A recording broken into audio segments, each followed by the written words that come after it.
Here are question number 64. Suppose the rod with the balls A and B of the previous problem is clamped at the center in such a way that it can rotate freely about a horizontal axis through the clamp. तो इस बार क्या बोला है कि ये ball A और ये B, ठीक है, यहाँ पर इसको हॉरिजॉन्टली रखा हुआ है और बीच से ऐसे क्लैम्प कर दिया है, ठीक है, और ये जो एक्सिस है वो कैसी है, हॉरिजॉन्टल है। इसका मतलब ये भी हॉरिजॉन्टल प्लेन में है और ये जो एक्सिस है वो भी कैसी है, हॉरिजॉन्टल है। तो ये सिस्टम जो है वर्टिकल प्लेन में ऐसे रोटेट कर सकता है, ठीक। और बोला है कि a particle P of same mass M is dropped from a height H on the ball B. तो एक दूसरा पार्टिकल है जिसका मास एम है, उसको अपन एच हाइट से ड्रॉप किए यहाँ पर, और the particle collides with B and sticks to it. जब ये पार्टिकल नीचे गिरा तो इस पर चिपक गया, ऐसा बोला हुआ है। तो चिपकने के बाद का जो केस है जस्ट आफ्टर द कोलिजन, वो यहाँ पर अपन ये मान लेते हैं कि ये दोनों बॉल चिपक गई और ये पूरा सिस्टम ओमेगा स्पीड से ऐसे रोटेट कर रहा है इस एक्सिस के अबाउट, ठीक। आगे find the angular momentum and the angular speed of the system just after the collision. तो एंगुलर मोमेंटम और एंगुलर स्पीड निकालनी है कोलिजन के बाद। तो भाई यहाँ पर हिंज जहाँ पर है, ये अपना हिंज है। हिंज के अबाउट अपन देख सकते हैं कि जो इन दोनों के बीच में फोर्स लगेगा कोलिजन वाला, वो इंटरनल है। तो उसकी वजह से मोमेंटम में उसकी वजह से एंगुलर मोमेंटम में कोई चेंज नहीं आएगा, क्योंकि इंटरनल फोर्स का टॉर्क ज़ीरो होगा। तो जस्ट बिफोर द कोलिजन ये बॉल यहाँ पर रहेगी और कितनी स्पीड से नीचे आएगी, √2gh, ठीक। तो जस्ट बिफोर द कोलिजन जो अपना मोमेंटम है अबाउट दिस पॉइंट, इसको एच बोल लेता हूँ, हिंज, वो कितना हो जाएगा, m into velocity, mass into velocity 2gh into perpendicular distance, यानी कि ये वाली डिस्टेंस। तो ये है अपनी l/2। तो ये momentum just before the collision है, तो यही जस्ट आफ्टर द कोलिजन भी रहेगा, ठीक। तो एंगुलर मोमेंटम आ गया ये आफ्टर द कोलिजन। अब पूछा है कि एंगुलर स्पीड क्या है।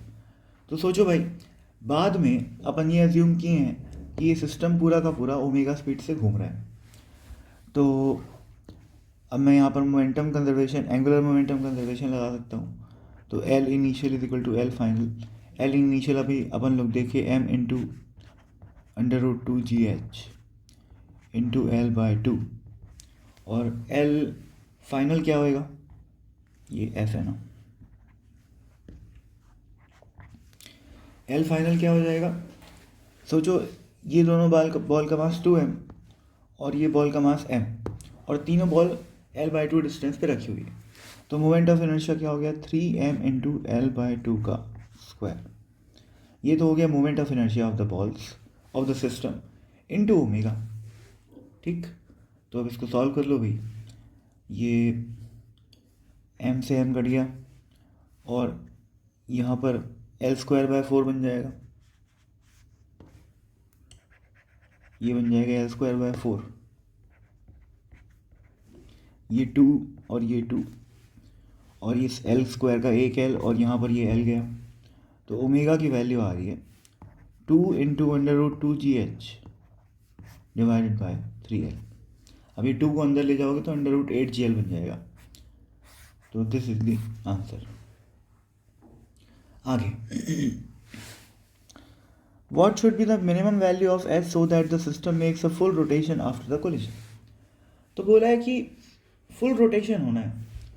सोचो भाई, रोटेट करवाने में परेशानी क्या हो सकती है। ये राइट साइड वाला जो पार्ट है वो भारी है, ये हिंज।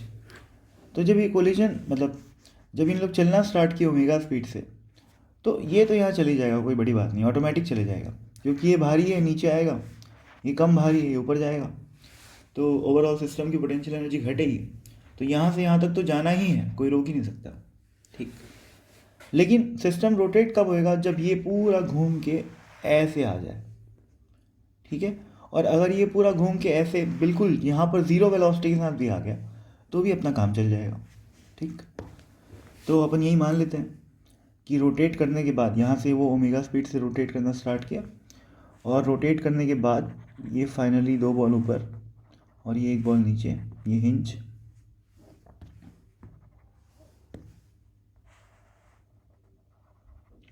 और अपन ये मान लेते हैं कि इंस्टेंटेनियस रेस्ट की पोजीशन है, ठीक। तो अब सोचो भाई, मैं बोल सकता हूँ अब एनर्जी तो कंजर्व रहेगी, कोलिजन के बाद एनर्जी कंजर्व रहेगी ड्यूरिंग द कोलिजन, क्योंकि वहाँ पर इन इलास्टिक कोलिजन हो रहा है तो लॉस तो होएगा। पर एक बार जब कोलिजन हो चुका और ये बॉल ओमेगा स्पीड से चलनी स्टार्ट हो चुकी है, तो अब क्या होएगा, अब कोई एनर्जी का लॉस नहीं होएगा। अब मैकेनिकल एनर्जी कंजर्वेशन अपन लगा सकते हैं। तो लगा लो भाई, के इनिशियल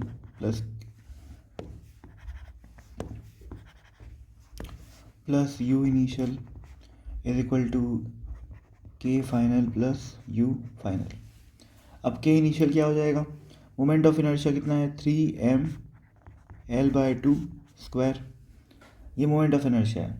और काइनेटिक एनर्जी क्या होती है, हाफ आई ओमेगा स्क्वायर, तो हाफ आई इंटू ओमेगा का स्क्वायर प्लस पोटेंशियल एनर्जी। देखो भाई, इस यू आई को मैं इधर ले जाता हूँ तो क्या बन जाएगा, माइनस यू आई।